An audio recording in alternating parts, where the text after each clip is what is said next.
Hello दोस्तों। बचपन से ही लोग मेरी खूबसूरती की तारीफ करते नहीं थकते थे। शायद यही वजह थी कि मेरे अंदर अपने रूप को लेकर काफ़ी घमंड आ गया था। मुझे लगता था कि अगर भगवान ने किसी को खूबसूरती दी है तो थोड़ा नखरा होना भी स्वाभाविक है। मैं भी कुछ ऐसी थी। मेरे चलने का अंदाज, बात करने का तरीका और खुद को देखने का नज़रिया किसी राजकुमारी से कम नहीं था। हालांकि हमारे परिवार एक साधारण मिडिल क्लास परिवार था, लेकिन मैंने कभी खुद को उस माहौल के हिसाब से डालने की कोशिश नहीं की। घर के कामों से मेरा दूर दूर तक कोई रिश्ता नहीं था। झाड़ू पोछा, बर्तन, खाना बनाना, ये सब मेरी बड़ी बहन सुरभि करती थी। मेरी माँ हमेशा उसी की तारीफ करती रहती थी। उनके मुंह से हर समय बस एक ही नाम सुनाई देता था, सुरभि बहुत समझदार है, सुरभि बहुत सलीकेदार है। सुरभि घर को कितनी अच्छी तरह संभालती है, मेहमानों की कितनी इज्जत करती है, कितनी संस्कारी लड़की है। मैं रोज यही सब सुनती और धीरे धीरे मेरे मन में अपनी ही बहन के लिए जलन पैदा होने लगी थी। मुझे लगता था कि माँ को मेरी कोई अच्छाई दिखाई नहीं देती, उन्हें मेरी खूबसूरती कभी नजर नहीं आई। एक दिन माँ ने आवाज़ लगाई, नीलम जरा किचन में आकर बर्तन धो दो। मैंने अपने हाथों को देखते हुए कहा, माँ जरा मेरे हाथों को तो देखिए कितने नाजुक हैं। अगर मैं बर्तन धोऊंगी तो ये खराब हो जाएंगे। वैसे भी सूरबी तो घर के सारे काम करती है, उसे कह दीजिए ना। मेरी बात सुनकर माँ ने गुस्से से मुझे देखा, लेकिन मैं उनकी बात अनसुनी करके अपने कमरे में आ गई। मैंने अपना छोटा सा कीपैड वाला मोबाइल निकाला, जेब खर्च से बस इतना ही खरीद पाई थी। मैंने अपने दोस्त नवीन को मिस कॉल दी। दूसरी घंटी बजते उसने फ़ोन उठा लिया। मैंने तुरंत फ़ोन काट दिया और धीरे से बड़बड़ाई, अरे ये भी ना, 1 मिनट भी नहीं बीता था कि उसका फ़ोन वापस आ गया। उसने हंसते हुए पूछा, क्या हुआ जान, फ़ोन क्यों काट दिया? मैंने नखरे से कहा, तुम्हें पता है ना, मेरे फ़ोन में ज़्यादा बैलेंस नहीं रहता। मैंने सिर्फ मिस कॉल दी थी ताकि तुम वापस फ़ोन करो, लेकिन तुमने तो मेरा बैलेंस ही ख़त्म कर दिया। बस पड़ा और बोला, बस इतनी सी बात, 5 मिनट रुको, मैं भी तुम्हारा रिचार्ज करवा देता हूँ। उसकी बात सुनकर मैं मुस्कुरा दी। सचमुच कुछ ही देर में मेरे मोबाइल पर 3 महीने का रिचार्ज होने का मैसेज आ गया। मैंने खुशी से फ़ोन दोबारा कान पर लगाया और कहा, तुम्हारी यही बात मुझे सबसे अच्छी लगती है, तुम हमेशा मेरा ख्याल रखते हो।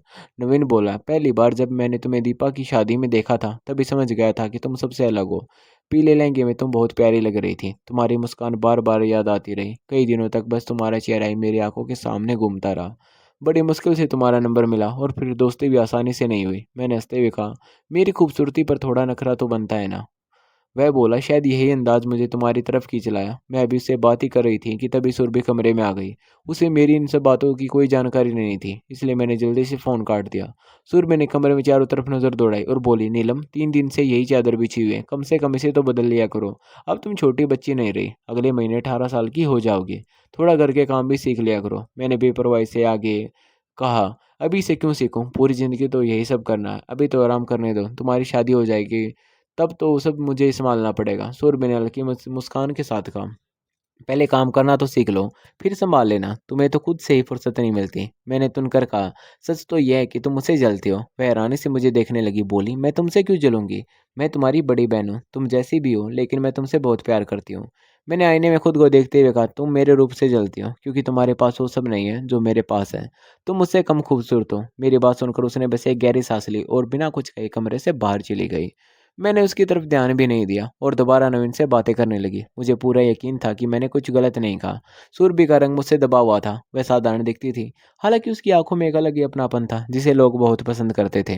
कई लोग कहते थे कि सुरभि के चेहरे में ऐसी सादगी है जो उसे सबसे अलग बनाती है, लेकिन मुझे ये बात कभी समझ नहीं आई। मुझे लगता था कि गोरा रंग ही सबसे बड़ी खूबसूरती है और भगवान ने मुझे वही दिया है। मैं जहाँ भी जाती लोग मुझे देखते ही यही वजह थी कि मेरा आत्मविश्वास धीरे धीरे घमंड में बदल चुका था। घर में जब भी पापा हमारे लिए कपड़े या कोई सामान लाते तो सबसे पहले मैं अपनी पसंद की चीज़ उठा लेती, जो बच जाता वह सुरभि के हिस्से में आता। माँ हर बार मुझे समझाती कि ऐसा मत किया करो, इस बार पहले सुरभि अपनी पसंद चुनेगी, फिर तुम लेना। लेकिन मैं साफ कह देती, मुझे किसी का छोड़ा हुआ सामान पसंद नहीं, मुझे हमेशा सबसे अच्छा चाहिए। धीरे धीरे मेरी आदत बन गई कि अगर घर से मेरी सारी इच्छाएं पूरी नहीं हो सकती तो बाहर से पूरी कर ली जाए। मैंने कई लड़कों से दोस्ती कर ली थी, कोई रिचार्ज करवा देता, कोई जन्मदिन पर अच्छा सा बैग दे देता, कोई कपड़े या सैंडल गिफ्ट कर देता। मैं घर से मैं कह देती कि सही लेने दिया है। मैं कभी कभी डांटती ज़रूर थी कि दोस्तों से इतने महंगे गिफ्ट लेना ठीक नहीं, लेकिन उन्हें सच्चाई का अंदाज़ा नहीं था। अगर उन्हें पता चल जाता कि ये सब लड़कों की तरफ से आता है तो शायद बहुत नाराज़ होती। लेकिन उस समय मुझे किसी बात की परवाह नहीं थी। मुझे लगता था कि मेरी खूबसूरती मेरी सबसे बड़ी ताकत है और दुनिया का हर इंसान मुझे खुश करने के लिए तैयार रहेगा। मुझे सिर्फ एक बात का इंतज़ार था, जिस दिन सुरभि के लिए कोई रिश्ता आएगा उस दिन लड़का उसे नहीं बल्कि मुझे पसंद करेगा। मुझे पूरा भरोसा था कि ऐसा ही होगा क्योंकि मैं खुद को उससे हर मायने में बेहतर समझती थी।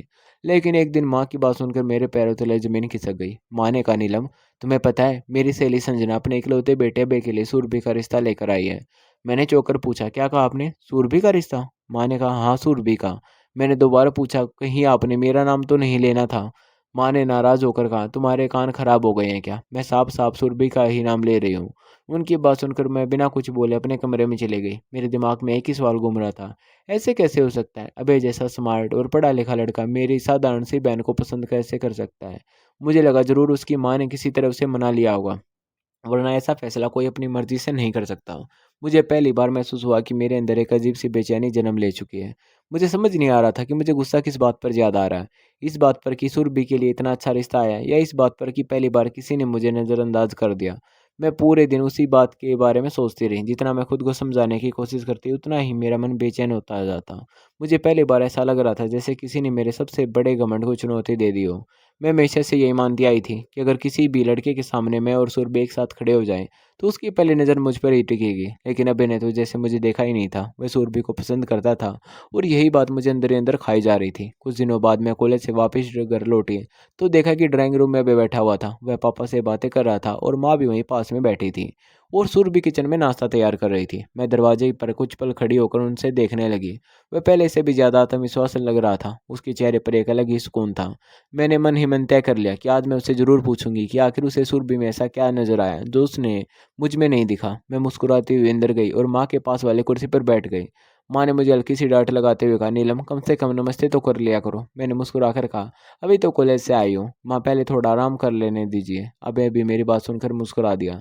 तभी मेरी नज़र सामने रखी मिठाई के डिब्बे पर पड़ी। मेरा दिल एक बार फिर तेज़ी से धड़कने लगा। मैंने पूछा, ये मिठाई किस खुशी में है? अबे खुशी से बोला, मेरी नौकरी लग गई। और उसने ये बात थोड़ी ऊंची आवाज़ में कही, और उसकी नज़र अनजाने में किचन की तरफ चली गई जहाँ सुरभि चाय बना रही थी। मुझे लगा जैसे वह चाहता हो कि सबसे पहले ये खुशखबरी सुरभि तक पहुँचे। तभी पापा के पास किसी की कॉल आ गई और माँ सुरभि को एक खुशखबरी देने के लिए किचन में चली गई, और कमरे में सिर्फ मैं और अबे रह गए। मैं धीरे से उसकी तरफ खिसक कर बैठ गई और बोली, एक बात पूछूं? अगर बुरा न मानो। उसने मुस्कुरा कर कहा, पूछो। मैंने कहा, क्या सच में आपकी माँ सुरभि का रिश्ता लेकर आई थी? उसने बिना किसी झिझक के कहा, हाँ बिल्कुल। मैंने फिर पूछा, उन्होंने आपसे कहा होगा तभी आपने हाँ की होगी। मेरी बात सुनकर वह हैरानी से मुझे देखने लगा। बोला, मेरी माँ मुझे किसी बात के लिए मजबूर क्यों करेगी? मैंने थोड़ा मुस्कुराकर कहा, मेरा मतलब आप इतने अच्छे दिखते हैं, पढ़े लिखे हैं, और सुर भी तो बिल्कुल साधारण है। मुझे आपकी जोड़ी उसके साथ अच्छी नहीं लगती। मेरी बात सुनते उसके चेहरे की मुस्कान गायब हो गई। उसने गंभीर होकर कहा, नीलम, इंसान की पहचान सिर्फ उसके चेहरे से नहीं होती। सुर भी बहुत अच्छी लड़की है, मैं उसे बचपन से जानता हूँ। उसकी सादगी, उसका व्यवहार और दूसरों की परवाह करने की आदत मुझे हमेशा पसंद रही है। सच कहूँ तो मैं नौकरी लगने का इंतजार सिर्फ इसलिए कर रहा था ताकि सम्मान के साथ उसका हाथ मांग सकूं। उसकी बात सुनकर मुझे ऐसा लगा जैसे किसी ने मेरे घमंड पर सीधा वार कर दिया हो। इतने में माँ चाय और नाश्ता लेकर वापस आ गई। अब मैंने मिठाई का डिब्बा खोला, उसमें से एक गुलाब जामुन निकाला और मेरी तरफ बढ़ाते हुए बोला, लो नीलम, सबसे पहले तुम्हें खिलाना चाहता था। आखिर तुम भी इस घर की छोटी बेटी हो। उसके मुंह से छोटी बेटी सुनकर मुझे बिल्कुल अच्छा नहीं लगा। मैंने मिठाई लेने से मना किया और बिना कुछ बोले अपने कमरे में चली गई। कमरे का दरवाजा बंद करते ही मेरी आंखों से आंसू निकल पड़े। मुझे खुद समझ नहीं आ रहा था कि मुझे दुख किस बात का ज़्यादा है, इस बात का कि अभी मुझे पसंद नहीं करता, या इस बात का कि उसने सुरभि को मुझसे बेहतर समझा। शाम को सुरभि मेरे कमरे में आई। उसने मेरे सिर पर हाथ रखते हुए पूछा, नीलम, क्या हुआ? तुमने खाना भी नहीं खाया? मैंने मुंह फेर लिया और कहा, मुझे अकेला छोड़ दो। वह कुछ देर वहीं खड़ी रही, फिर बोली, अगर कोई बात है तो मुझसे कह सकती हो। लेकिन मैंने कोई जवाब नहीं दिया। अगले 2 दिन तक मैंने ठीक से खाना नहीं खाया। मेरी हालत देखकर सबसे ज़्यादा परेशान सुरभि ही थी। वह बार बार मेरे पास आती, कभी दूध लेकर आती, कभी फल काट कर रख देती, लेकिन मेरा किसी चीज़ में मन नहीं लगता। तीसरे दिन वह मेरे पास बैठ गई और बोली, अब तो बता दो कि आखिर बात क्या है? तुम इस हालत में देखकर मुझे भी अच्छा नहीं लग रहा। उसकी आवाज़ में सच्ची चिंता थी। मेरी आंखों से आंसू बहने लगे। मैंने उसका हाथ पकड़ लिया और कहा, सुरभि, अगर मैं तुमसे एक बात कहूँ तो क्या तुम मेरी मदद करोगी? उसने बिना सोचे कहा, अगर मेरे बस में हुआ तो ज़रूर करूँगी। मैंने रोते हुए कहा, मुझे नहीं पता ये कब हुआ, लेकिन मुझे अब अच्छा लगने लगा है। अगर उसकी शादी तुमसे हो गई तो मैं शायद कभी खुश नहीं रह पाऊंगी। मेरी बात सुनते ही सुरभि का चेहरा उतर गया। उसने कुछ पल मेरी तरफ देखा, फिर धीरे से पूछा, क्या मैंने कभी तुमसे ऐसा कुछ कहा है? मैंने सिर हिलाकर कहा, नहीं, लेकिन मुझे लगता है अगर उसे मौका मिले तो वह मुझे ज़रूर पसंद करेगा।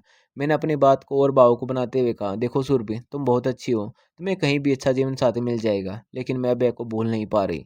जब से उसे रिश्ते की बात सुनिए, मेरे गले सेकने वाला तक नीचे नहीं उतरा। अगर वह मुझे नहीं मिला तो मैं पूरी ज़िंदगी खुश नहीं रह पाऊँगी। इतना कहकर मैं उसके गले लगकर रोने लगी। सुरभि काफ़ी देर तक चुपचाप मुझे सँभालती रही। फिर उसने धीमी आवाज़ में कहा, "तुम रो मत नीलम, अगर तुम्हारी खुशी इसी में है, तो मैं कुछ सोचती हूँ।" अगर यह बात सुनते ही मेरे मन में उम्मीद की एक किरण जाग उठी। मुझे पूरा विश्वास हो गया कि इस बार भी मेरी बड़ी बहन अपनी खुशी से पहले मेरी खुशी को चुनेगी। मेरे अंदर एक अजीब-सा आत्मविश्वास था। मुझे लगता था कि आखिर मैं जीत मेरी ही होगी, क्योंकि बचपन से ऐसा ही होता आया था। मेरी हर जिद पूरी हुई और इस बार भी मुझे पूरा भरोसा था कि मेरी बात कोई नहीं टालेगा। कुछ दिन बाद संजना आंटी हमारे घर आई। उनके चेहरे पर पहले जैसी खुशी नहीं थी। वह आते ही माँ और पापा के सामने बैठ गई। माँ मुस्कुराकर बोली, संजना, अब तो कोई शुभ दिन देखकर छोटी सी रस्म कर लेते हैं ताकि रिश्तेदारों को भी खबर हो जाए। लेकिन उनकी बात सुनकर संजना आंटी ने गहरी सांस ली और बोली, मुझे तुमसे एक जरूरी बात कहनी है। उनकी आवाज़ सुनकर हम सब घबरा गए। पापा ने पूछा, क्या बात है? सब ठीक तो है? उन्होंने धीरे से कहा, मैं बहुत शर्मिंदा हूँ। उनकी बात सुनकर माँ भी घबरा गई। उन्होंने पूछा, आखिर हुआ क्या है? संजना आंटी बोली, अब वह कह रहा है कि वह सुरभि नहीं बल्कि नीलम से शादी करना चाहता है। उनकी बात सुनकर मेरा दिल खुशी से भर गया, लेकिन मैंने अपने चेहरे पर कोई भाव नहीं आने दिया। दूसरी तरफ माँ और पापा दोनों हैरान रह गए। पापा ने सख्त आवाज़ में कहा, यह कैसे हो सकता है? पहले रिश्ता बड़ी बेटी के लिए भेजा और अब छोटी बेटी की बात कर रहे हो, यह ठीक नहीं है। माँ ने भी कहा कि मैं अपनी बड़ी बेटी का हक छीनकर छोटी की शादी नहीं कर सकती। मुझे पता है सुरभि भी इस रिश्ते को पसंद करती है। तभी अचानक सुरभि ड्राइंग रूम में आई। उसने बिल्कुल शांत आवाज़ में कहा, माँ, अगर नीलम और अभय एक दूसरे को पसंद करते हैं तो मुझे कोई आपत्ति नहीं है। आप नीलम की शादी कर दीजिए, मुझे ये रिश्ता नहीं चाहिए। उसके शब्द सुनकर मैं भीतर ही भीतर खुश हो रही थी, लेकिन उसके चेहरे की उदासी भी साफ दिखाई दे रही थी। फिर भी उसने एक बार भी अपनी तकलीफ किसी पर जाहिर नहीं होने दी। संजना आंटी ने रात की सांस ली और बोली, देखा, अब तुम्हारी बेटी को भी कोई परेशानी नहीं है। फिर देर किस बात की है? कुछ ही दिनों बाद मेरी और अभय की सगाई तय हो गई। मैंने खुशी खुशी उसके नाम की अंगूठी पहन ली। सगाई के बाद मैं अपने कमरे में गई और सूरभि को गले लगाकर बोली, बहन हो तो तुम्हारे जैसी, तुमने मेरी खुशी के लिए इतना बड़ा फैसला लिया। मैं जिंदगी भर तुम्हारा एहसान कभी नहीं भूलूंगी। सूरभि मुस्कुराने की कोशिश करते हुए बोली, बस तुम हमेशा खुश रहना, यही मेरे लिए काफ़ी है। उसकी आंखों में हल्की नमी थी, लेकिन उसने तुरंत अपना चेहरा दूसरी तरफ कर लिया ताकि कोई देख न सके। शादी की तैयारी शुरू हो गई। पूरे घर में रौनक थी, लेकिन सबसे ज़्यादा काम सुरभि ही कर रही थी। मेरी पसंद के कपड़े, मेरी पसंद के गहने, मेरी पसंद की सजावट, हर छोटी बड़ी बात का ध्यान वही रख रही थी और मैं पूरे से मैं अपनी नई ज़िंदगी के सपने देख रही थी। मुझे पूरा यकीन था कि शादी के बाद अबे भी मेरा खूबसूरती का दीवाना हो जाएगा। 1 महीने बाद हमारी शादी हो गई। मैं दुल्हन बनकर अबे के घर आ गई। सुहागरात के लिए मुझे कमरे में बैठाया गया। मैं घंटों उसका इंतज़ार करती रही। रात काफ़ी हो चुकी थी, लेकिन वह कमरे में नहीं आया। धीरे धीरे मेरी बेचैनी बढ़ने लगी। आखिर रात लगभग 3 बजे कमरे का दरवाज़ा खुला। अबे अंदर आया। उसकी आंखें लाल थीं, जैसे वह काफ़ी देर से जाग रहा। वह चुपचाप मेरे सामने बैठा और बिना कुछ कहे मुझे मुंह दिखाई की अंगूठी पहनाई। मैंने सोचा अब शायद वह कुछ कहेगा, लेकिन उसने मेरी तरफ ठीक से देखा तक नहीं। फिर वह उठा और कमरे में रखे सोफे पर जाकर लेट गया। मैं कुछ पल उसे देखती रह गई। मुझे विश्वास ही नहीं हो रहा था कि इतना सब होने के बाद भी वह मुझसे इतना दूर है। मैंने पूरी रात करवटें बदलते हुए बिताई। अगले दिन मैंने सोचा शायद शादी की थकान होगी, इसलिए वह ज़्यादा बात नहीं कर पाया। लेकिन 1 दिन, 2 दिन, फिर पूरा हफ्ता गुजर गया। उसके व्यवहार में कोई बदलाव नहीं आया। वह घर के सभी लोगों से सामान्य के तरीके से बात करता, लेकिन मुझसे सिर्फ ज़रूरत भर की बातें करता। मैंने कई बार कोशिश की कि उससे खुलकर बात करूं, लेकिन वह हर बार किसी न किसी बहाने से बात ख़त्म कर देता। शादी के 15 दिन बाद आखिर मैंने हिम्मत जुटाई और उसके सामने जाकर खड़ी हो गई। मैंने कहा, आखिर बात क्या है?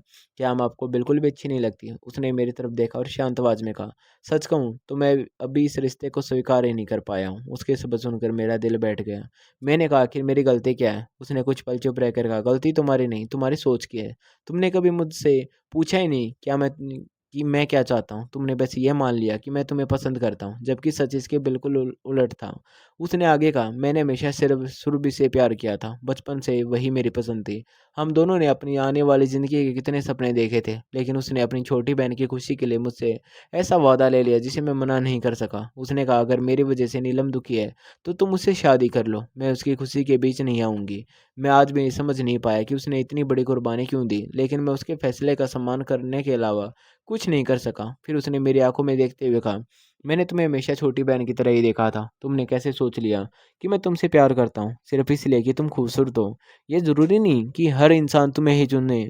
उसके शब्द मेरे दिल में तीर की तरह उतरते चले गए। मैं बिल्कुल शांत खड़ी रह गई थी। पहली बार किसी ने मेरे घमंड को इस तरह तोड़ा था। मुझे हमेशा लगता था कि मेरी खूबसूरती मेरी सबसे बड़ी ताकत है।